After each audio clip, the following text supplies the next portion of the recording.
E hoje nós vamos falar um pouco sobre a educação, né, na ótica da educação espírita. E como que a gente vai pensar em educação, né? A gente tem que primeiro chegar na raiz dessa palavra e entender a diferença também entre educação e instrução, né?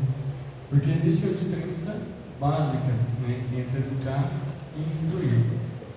Porque educar vem do latim educare, né, que tem um prefixo antes, uma letra E, que vai trazer um sentido da educação de conduto, de lançar para fora, ou seja, a educação é algo que coloca para fora, né? Então, portanto, a tradução correta é conduzir para fora, extrair de dentro.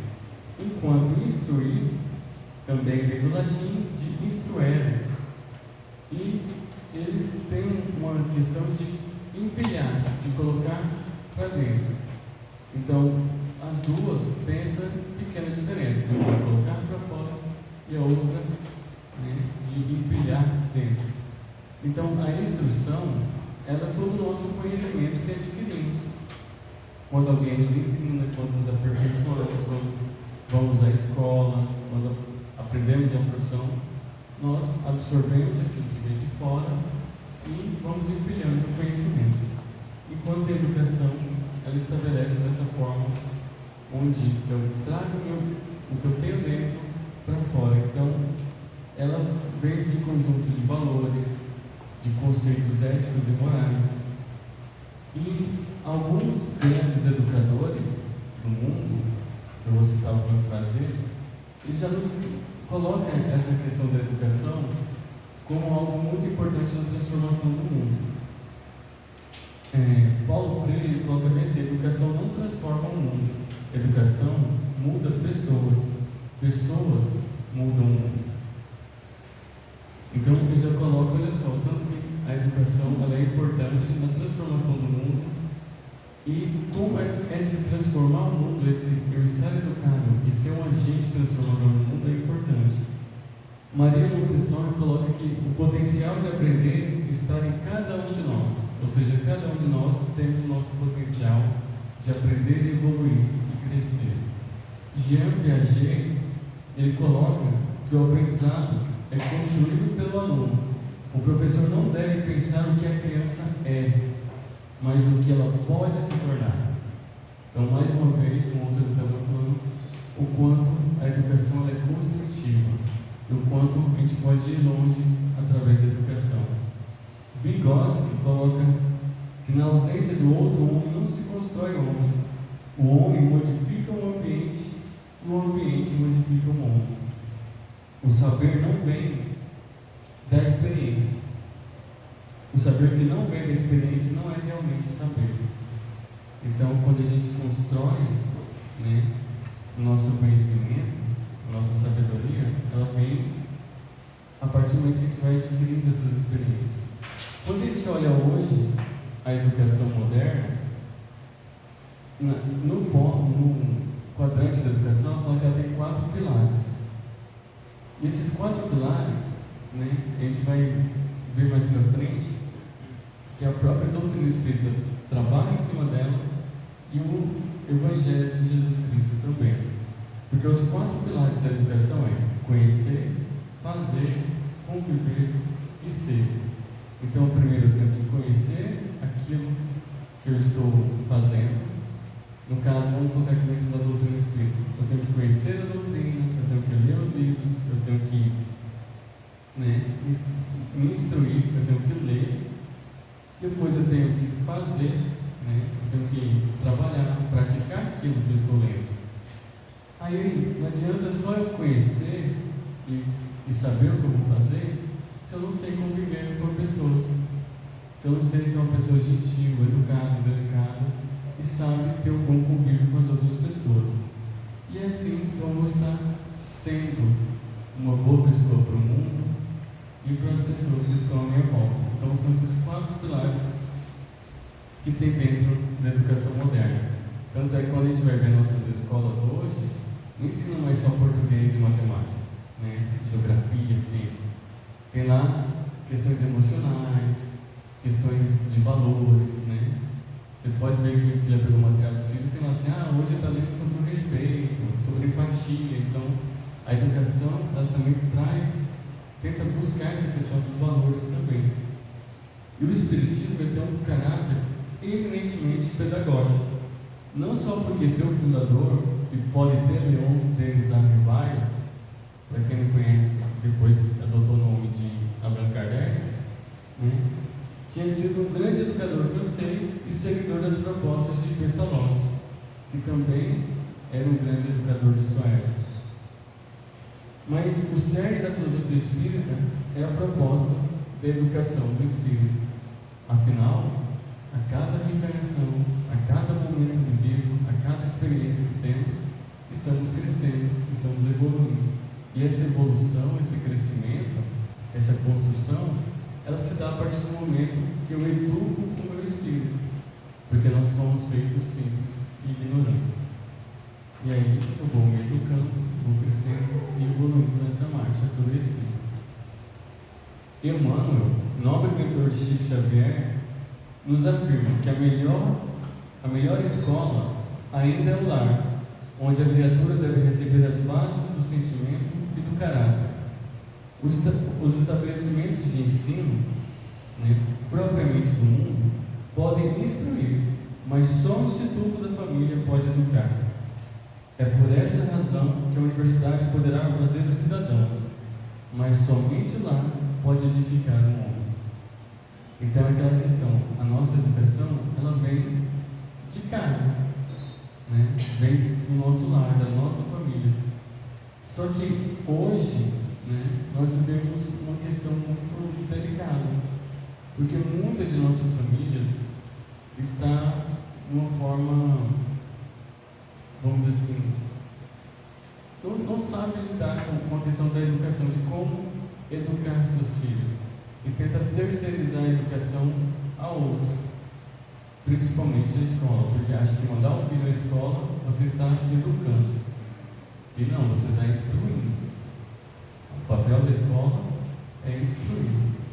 O papel de educar é da família, é dos pais. Nós começamos a educação em casa.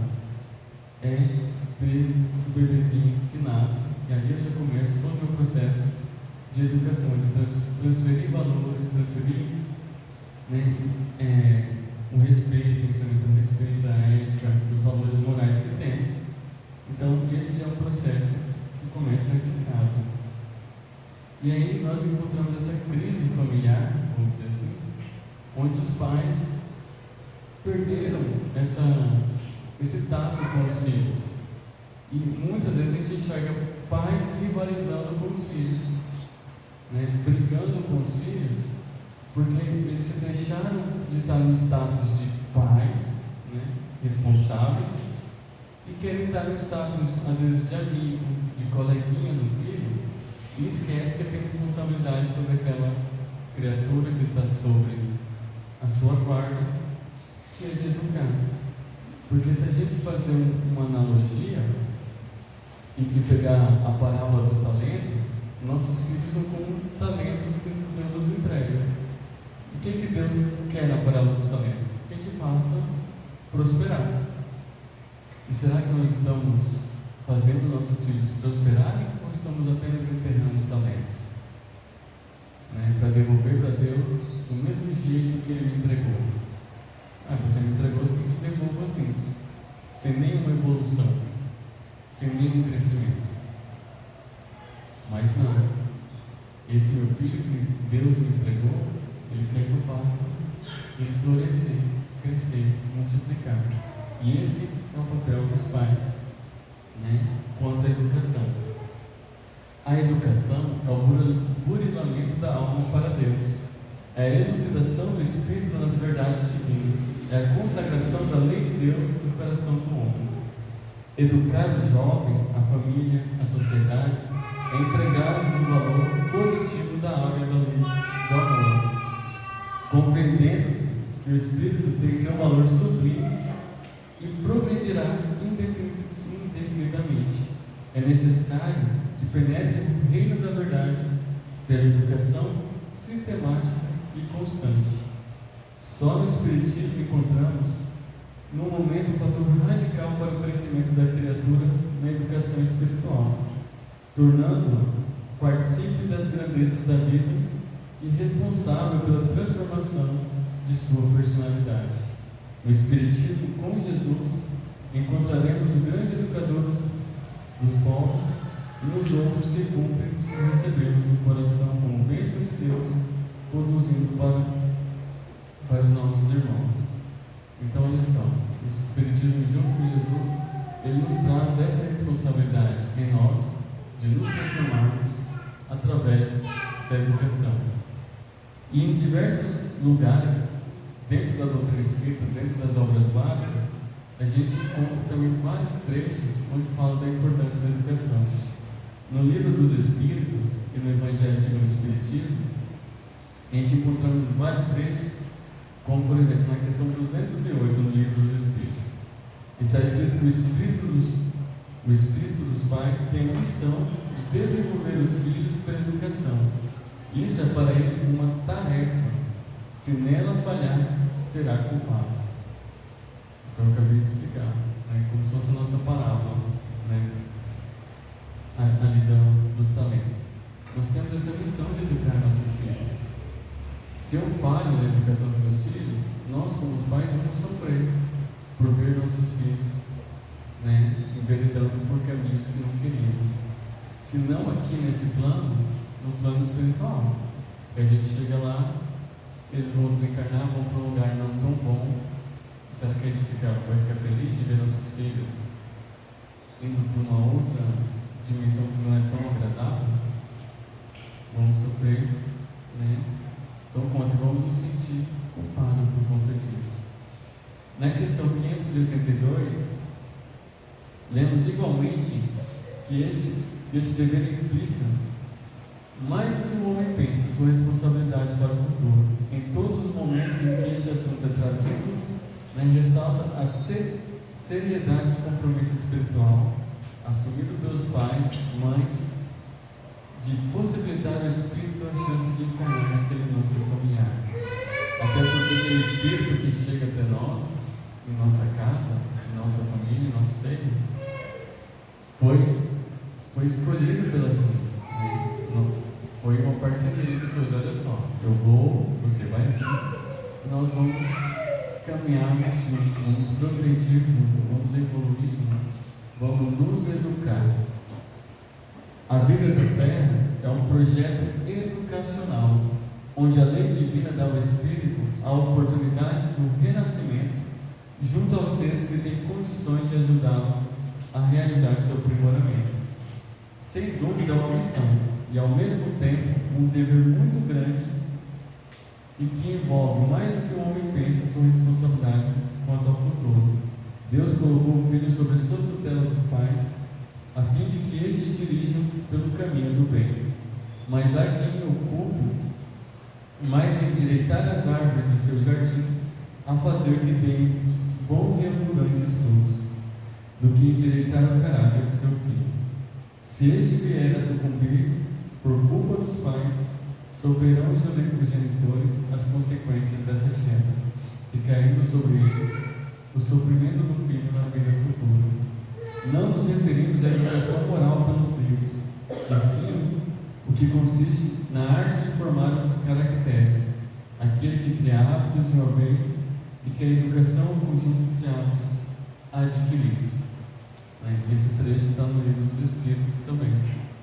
Então, mais uma vez mostra a responsabilidade de nós, quanto pais, quanto educadores, quanto responsáveis, de levar, de educar, de transformar a vida dessas pessoas que estão ao nosso lado. Um dos erros da família moderna é descurar a chamada educação de berço, de confiar essa educação à escola, que também não se acha, em sua maioria, sobre os muitos aspectos, preparada nem mesmo para a parte que lhe cabe realizar. Então, olha só, como eu já falei no começo, muitos pais acham que educar os filhos é levar para a escola, e aí muitas vezes quer colocar uma escola com com um regime mais severo, porque não, lá ele vai ser bem educado, lá tem regras firmes. Por que em casa não tem essas regras? Por que ele não estabelece regras de convívio em casa? Ele tem que delegar à escola. Não, lá ele vai aprender. Vou colocar ele no internato, vou colocar numa escola de regime X ou Y. Será que é só lá que ele vai aprender? Essas regras tinham que vir de casa, de berço. E muitas vezes, infelizmente, muitas famílias delegam isso à escola. E ainda cobra da escola quando o filho apronta lá na escola. Ah, mas isso era responsabilidade sua fazer. Vocês é que não cuidaram, vocês que não estão ensinando ele direito. Mas ele está brigando na escola porque cai de português e matemática. E aí, muitas vezes queremos cobrar o que não é papel da escola. E aí, vou fazer uma analogia bem interessante quanto a essa questão da responsabilidade nossa de pai. Imagina assim, seu filho está lá no tablet, no celular, está brincando, e ele tem tarefa. Então, tarefa para fazer. Então, a prova no dia seguinte. E aí você chega nele e fala: filho, larga esse tablet, esse videogame que você está fazendo e vai estudar para a prova. Você acha que seu filho vai parar de brincar no videogame, no tablet, o que for, feliz? Ele vai entrar para casa feliz? Porque ele vai falar assim: nossa pai, olha só que bom, você lembrou que amanhã eu tenho uma prova muito importante, eu preciso passar nessa prova. E ele não vai entrar assim para casa. Ele vai falar: nossa pai, você é um chato, não. Ele estava brincando, estava quase terminando essa fase. Ele vai ficar chateado, revoltado. Mas você, como pai, está tendo uma conduta errada? Você acha que você está fazendo errado para o seu filho? Tirando dele um momento de prazer? Como pai, a gente está vislumbrando: não, ele precisa tirar uma nota boa, porque tirando nota boa ele passa de ano. Passando de ano ele vai progredir em suas instruções, vai fazer uma faculdade, vai ter um curso, vai ter uma profissão.